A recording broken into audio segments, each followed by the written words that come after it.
তিন অক্ষরের শব্দ কি বলতে পারবা? যেমন কলম, কলম, এরকম তিন অক্ষরের শব্দ কি বলতে পারবা? আচ্ছা ঠিক আছে, তোমরা সবাই বলো। তুমি শুরু করবা। যে বলতে পারবে না সে এখান থেকে আউট হয়ে যাবে, এবং তারপরে যারা থাকবে তারা আবার শুরু করবে। যে বলতে পারবে না সে আউট হয়ে যাবে। লাস্টে যে থাকবে সে পাবে পুরস্কার। ঠিক আছে, কথা বলছো নি? আচ্ছা ঠিক আছে, তো তুমি শুরু করো। তুমি শুরু করো, তিন অক্ষরের শব্দ দিয়ে তুমি শুরু করো। সময়, কাঁঠাল, লাড়ি,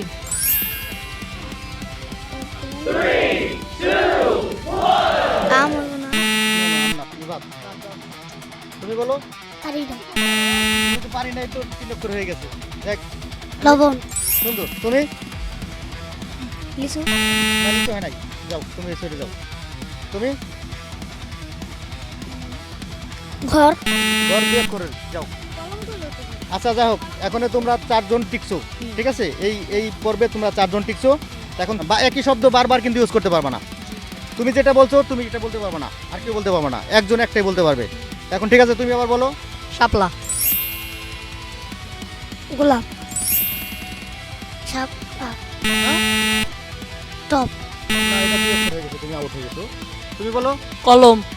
কলম তো একবার বলছো। না, কলম বলি না।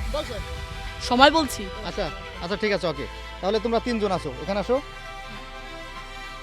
এবার বলো, তিন অক্ষরের শব্দ দিয়ে আবার শুরু করো। তুমি বলো।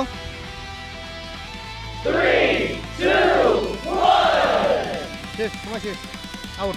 তুমি বলো তিন অক্ষরের শব্দ। ঠোঙ্গা, ঠোঙ্গা, ঠোঙ্গা, এটা তো দুই অক্ষর হয়ে গেছে। তুমি বলো তো, তুমি যদি তিন অক্ষরে একটা শব্দ বলতে পারো তাহলে তুমি কিন্তু এই পুরস্কারটা তুমি পাবা। তিনজনের দুজন আউট হয়ে গেছে, এখন তুমি আসো একা। এখন তুমি কি একটা শব্দ বলতে পারবা তিন অক্ষরের? হুম, বলো। আকাশ। আকাশ, নাও, এই তোমার পুরস্কার।